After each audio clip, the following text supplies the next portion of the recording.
Hello there! Today we are going to be trying on some new pieces of my new cosplay that Fred has been putting together for me. We're going to look over some of the stuff and we're going to try on to make sure that everything fits. I hope that you enjoy. Let's set you over here. All right, Fred. Yeah. Let us go. It's working this time. Yay, technology. It's weird how you can get enthusiastic about a project. Anybody who's familiar with the other works that I've done for Autumn or the stuff that I've done my own, I tend to build everything first and then paint it. But there were just certain bits of this that the sequence got knocked out of order because when you have this delightful thing lying on your painting table, just begging for the paint.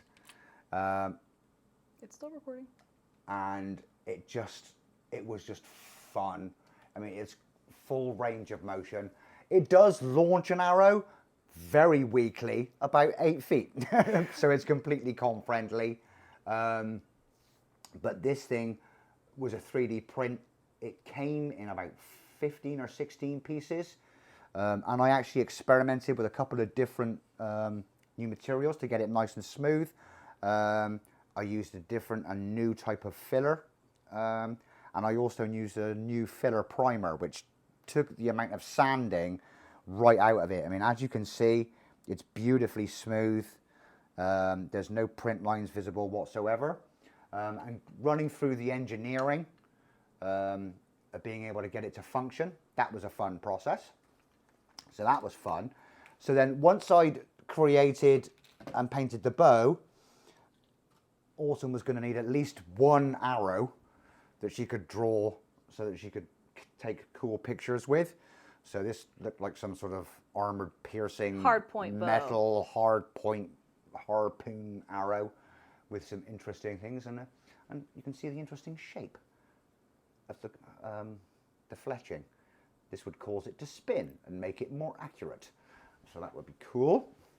And then this sword. That's what we'll call it. It's a bashing sword. That's not the real name. It's That's an what I call impact weapon made from dead robo dinosaurs that's roughly tied together. I don't know, but it looked cool and it was fun to build. This is all constructed with foam. Even the wood is. Flip it over. Let's see that wood. Yeah. Look at that texture. It looks so nice. And this stuff is always fun to do because of the post-apocalyptic thing. You can have fun with all the weathering to make it look rusty, dirty, battered.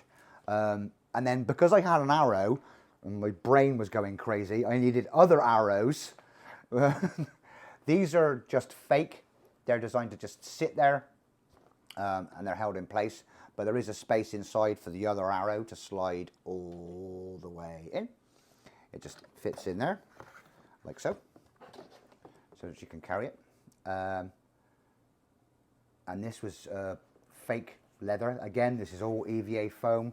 It's airbrushed with Vallejo paints. And then I just started thinking about weathering. Where would it wear and tear? What would get rubbed off before it was being repaired and looked after? Little scrapes in the leather where bits had been nicked off. And then it was actually doused with very, very thin down black paint. That brought the tone down because this was originally quite red and I didn't want it that bright.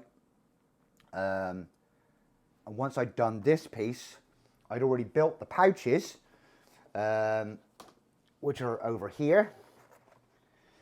Same coloring effect. Where's the wear and tear going to be? It's going to be around here because when it's actually shut, there will be leather ties that hold this closed. So that's where the wear and tear would be, where you're actually holding it. Scuff marks around the upper edges, because that's where you're putting your fingers in and out.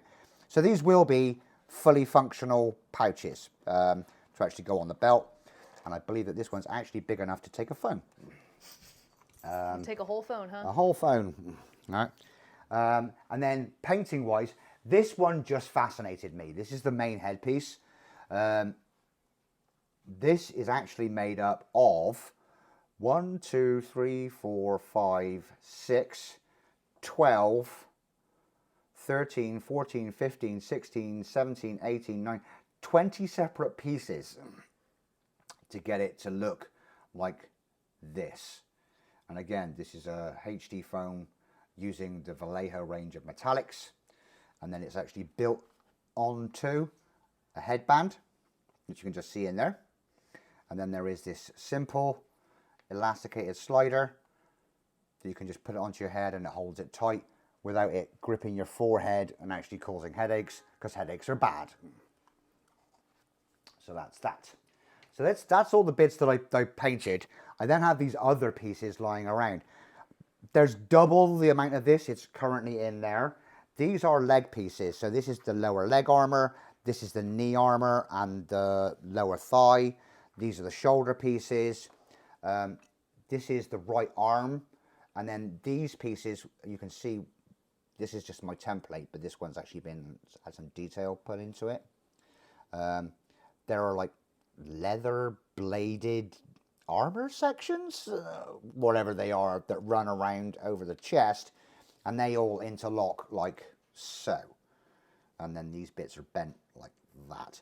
So there'll be about 40 of these that run like a bandolier all the way around and over the shoulder and around the chest. So that's those, and I know that they work already. So what we're going to do is I just need to verify that these pieces fit and that they are the right size. And then I can very quickly add all the detailing and compile them together. All right. All right, let's do that then. Let's do this. Let's try these pieces on. Yes. All right, what do we want to do first? Let's try a headpiece on first, because it's cool. I'm going to hold everything out of the way. Yeah. Just put it on. We don't need to... I've gotten to where I've gotten pretty good at it now. Okay. Squeeze the little button. And that works. Really well. That's actually really simple, and it works. I do love it when a plan comes together. Me too. Helm piece on.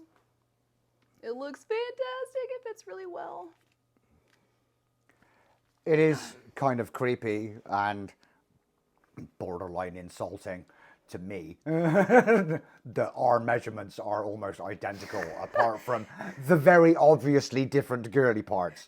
When he makes my suits, he measures everything out to himself and then goes to put them on me and they all fit. Arms and legs, yes. I mean, hips and shoulders and chest, there is differences. Yeah. Right, but we can keep that on.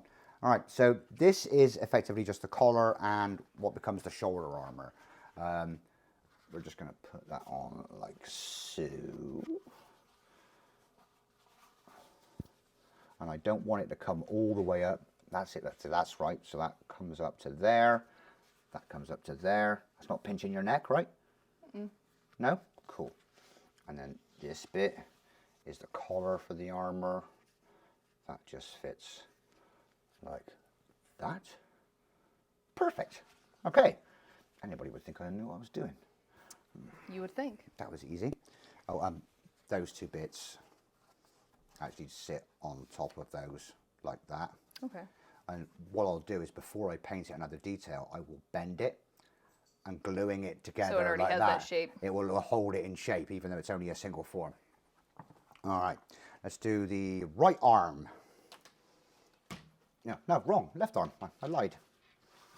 Okay. So that's that, and that's that. Like so. So this should just fit on there and wrap around, leaving a slight gap in between, which it does. And this will be done like the back of a corset with grommets and crisscross ties to actually put it together with an overlap to fill the gap, and it will all be adjustable as well. So in case you decide to, bulk out your arms.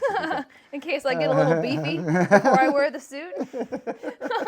I have a tendency to do that sometimes. Again, that just needs a slight curve on it. And then that one fits there, and that one fits onto that one. I might remake this one as a single piece rather than the two separate ones. Okay, that works. Cool, that's the right size. I mean, the just sits like so, like that on the top, providing a bit of a cross guard. All right, that's the right size. Those little pieces fit on there, by the way. All right, done, done, done. All right, knee and lower leg. All right, so that's the knee. We've got 2 pieces and a third smaller piece. Yep, that does exactly what it's supposed to do. They will actually be attached to those 3 pieces. There'll be a piece on the underside and then a more like an elasticated tie. To hold it on the thigh. Yeah, because otherwise, if I attach foam pieces, fall down. Well, plus if I attach foam pieces directly to the clothing, you can't wash it. Yep. Can't launder it at all. Yeah. No, not in the slightest, and you just end up having to, you know, douse it in vodka every time you wear it. Straight up alcohol every single time. Well, it's the only thing that works. I mean, you know, it won't get rid of stains, but at least you won't smell like a hobo. Yep. All right, so that works. That's the knee, like so, with those pieces there. Perfect. And then I'm just gonna leave that little wrinkle there for a minute. Don't move your leg. Okay. Because these pieces are attached to the bottom leg, and I need to know that they're the right size. So there's my little wrinkle. That'll fit like so. And then there are... Oh, sweet. All the pieces fan off of each other. Yeah, they do. And they kind of curl up a little bit to actually create a little bit of space in between them. So you've got like that. And then it duplicates on the other side, like so. Okay. And what I'll do is say on the back of this one, I'll draw a line and I will cut a very small V out of there, which will allow me to fold it. Yep. Creating like an actual edge Like that sits on the shape. front. And this piece, you actually do the same here, from there to there, just to put a little bit of like and it will make that bit look a bit more angular. It'll just add a bit more, just a bit more interesting. But, well, holy hell, all the bits fit. All the bits fit. Yay, being the same size as your client. I'm happy that everything fit. It all looks really good. So what are the next steps? Oh, next step is I will actually build and paint all of this. And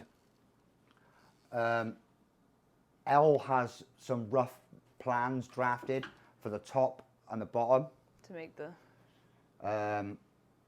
And is toying with certain ideas to put like different wraps in.